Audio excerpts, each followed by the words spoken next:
Next, we are joined by Dan Roberts, the CEO and co-founder of home security system company, Scout Security, with the ticker code SCT. Good morning or good afternoon, Dan. Good morning, good evening. Thanks everybody for sticking around. It's 10 p.m. here in Chicago, but I'm gonna try to bring some energy here to round out the group of presentations. So this is our first broker briefing. Very excited to be here and talk a little bit more about our business. So you can go right ahead to the next slide there, Jane.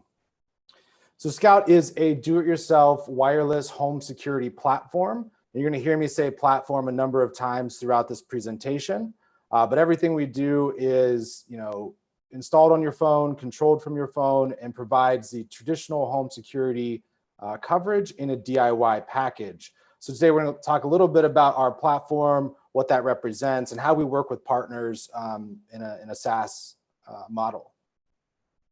So a couple things that we like about this industry, about this space, and what we've done in the past. First and foremost, it's a large and growing industry. So we are based here in Chicago. We do serve the US, but we are also rolling out on an international scale. So in March, we launched in Peru. We'll talk about that in a little bit, and are rolling out across Latin America. But globally, it is a large market. We've talked a lot about recurring monthly revenue throughout the presentations tonight.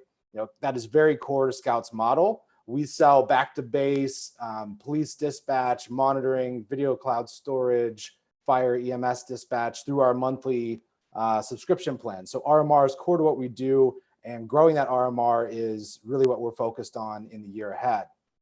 We do have a number of key partners, and we'll get to the different models that Scout has. We do have a direct-to-consumer side, but our focus over the last 4 years has really been on our white label enterprise model and growing our base with those partners. So we work with Prosegur, Windstream, Stanley Black & Decker, and Zego, and we'll talk a little bit more about each of those here in a minute. And then lastly, as both a partner from an integration standpoint and an investor, Amazon, we work with them through the Amazon Alexa Fund, so all the Alexa devices, and you can see the other devices that we integrate with. Our goal here is to integrate as many best-in-class products to our core product, because while hardware is a piece of what we do, it's not the core of what we do, and we want to integrate as many devices as we can so we don't have to make them. So here you will see some of those devices, and I won't spend any particular amount of time on any one of them, but what it represents is everything you need for a home security system. So you have the indoor and outdoor cameras, video doorbells, on down the line, everything you need to guard your home. That's all controlled via your app. And so we're able to do that in a direct-to-consumer context. But again, our focus is really on allowing enterprise partners to white label that application, that end-to-end system that we have created. And so we're able to do everything from the firmware on the devices to the back-end systems, the user-facing applications, and all the integration. So we're able to do that, and all they have to do is really focus on the sales and marketing and converting users into paying customers. So there are a couple different ways that we make money, and I think that's key to what we're talking about here tonight. Is first and foremost, when we sign up with a partner, we get development fees. So that's going to be the custom engineering that we do to adjust our platform for their branding, their colors, their customizations they might want to make to the app and the functionality for their user base. And then as that partner progresses to launch, we then generate the hardware revenue. And so again, we don't focus on hardware. It's not a major margin source for us, but we do generate some margin from that initial hardware sale. And we'll talk a little bit about how we work with the partners, but they own that equipment, and then it's on them to push it out to the end users. But what we're driving towards at the end of the day is really the recurring subscription fees. So again, we get that from video cloud storage, we get that from police, fire, EMS dispatch. There are a number of ways that we can package that up for end users and offer that on sort of a spectrum of cost to our partners. And by selling through white label, we'll get into what the benefits are to Scout. And you also see how we can not only serve the US, but also now are starting to service on an international scale. So let's talk a little bit about the white label. Scout has been in business since 2013. Our platform is extremely robust. We've been building it in a direct-to-consumer context from 2013 to 2017. But in 2017, we really saw an opportunity to scale this business by working with enterprise clients. And you'll see here in a minute that we do have a number of multi-billion-dollar revenue clients that we work with. And if you start to think about what's valuable about that for Scout and what's valuable about that for our partners, well, for Scout, we're no longer footing the customer acquisition costs. So in the direct-to-consumer world, as customer acquisition costs rise and there's a downward pressure on hardware pricing, hardware margin, that's not a battle we wanted to fight. But when we partner with a white label client, often they have very large subscriber bases, and we'll talk about that here in a minute, or unique distribution channels that we can launch into, still generate high margin recurring for ourselves, but not having to go into the customer acquisition game.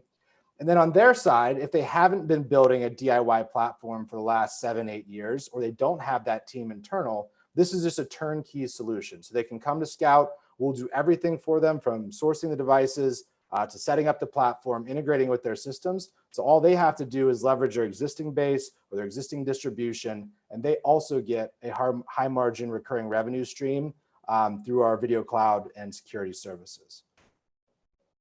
So let's talk about a couple of those partners really quickly.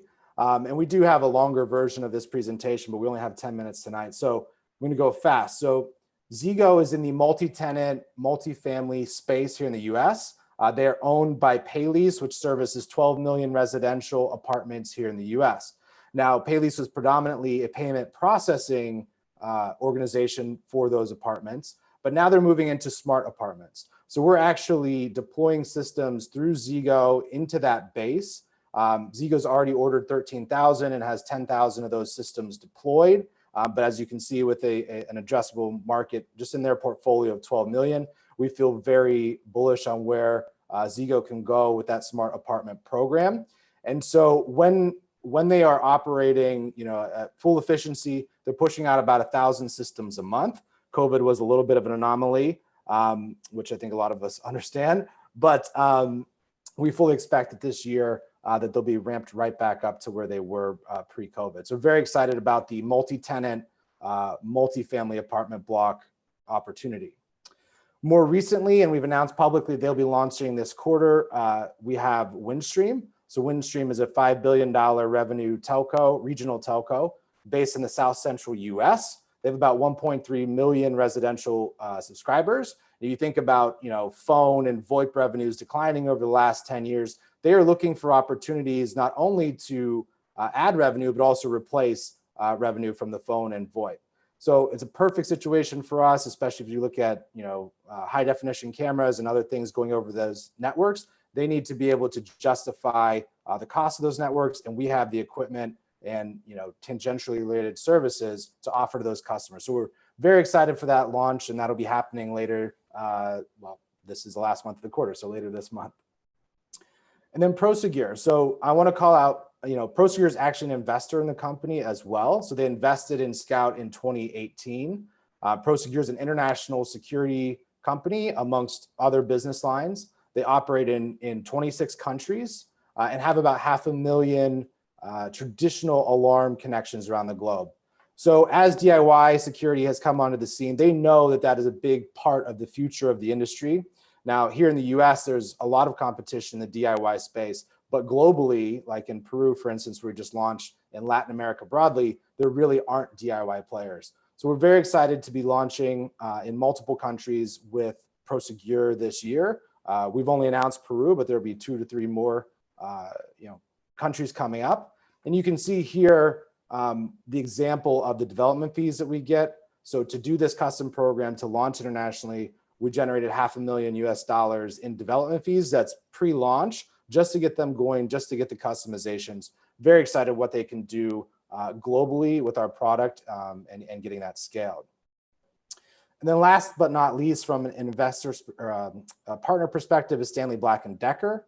Again, hit a little strong by COVID, but we do operate with Stanley in the light commercial space. The bigger play there would be one of their consumer brands. Stanley has really unique distribution. If you look at the big box stores, Home Depot, Lowe's, it would be a huge opportunity for us to utilize their brands, utilize their distribution capabilities to deliver DIY security in whatever context that might take to end consumers. So very excited about Stanley and what they might do, and also the other partners that are coming down the pipe.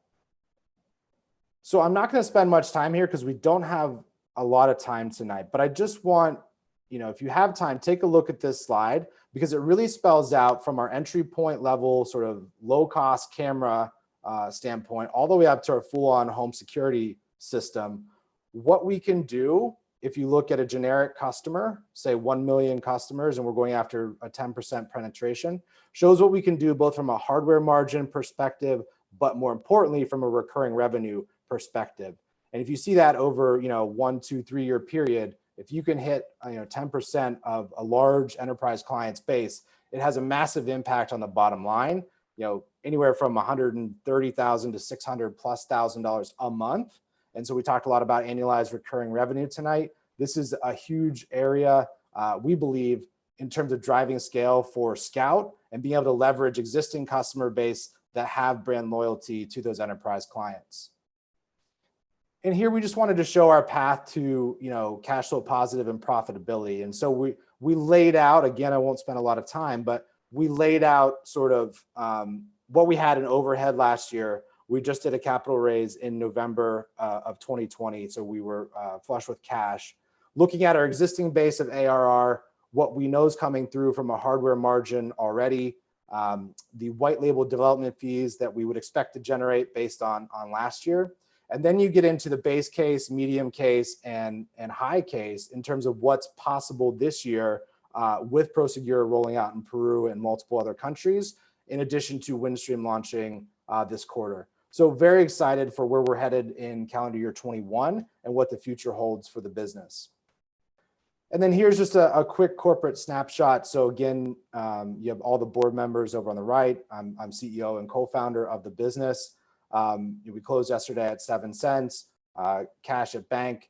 And, a couple final points as we close here.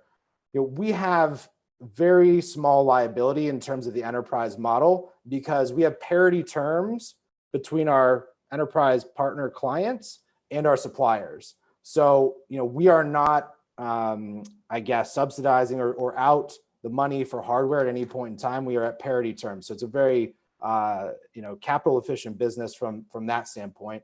And that's all in service of getting to RMR. And as I said, we just raised some money in November. So we do have the cash that we need to grow. We've just recently brought on a new sales director. Very excited for the Windstream launch, where we're headed for the rest of 2021 and growing that recurring revenue base. I thank everybody for their time. And if there's any questions, I'd be happy to field those. Well, thanks for the presentation, Dan. We've had a question come through. So was the Windstream deal delayed to upgrade the product for a more competitive pricing? Yeah, so we did integrate a newer camera into that offering. And so that was a cost reduction for both the client, Windstream, and ourselves. So very excited about that. And it wasn't a significant delay given the global component shortages that have been going on. We've been able to avoid that in large part and don't consider it to have been that impactful from our plan. Well, thank you again for joining us, and we look forward to having you on again soon. Thank you so much.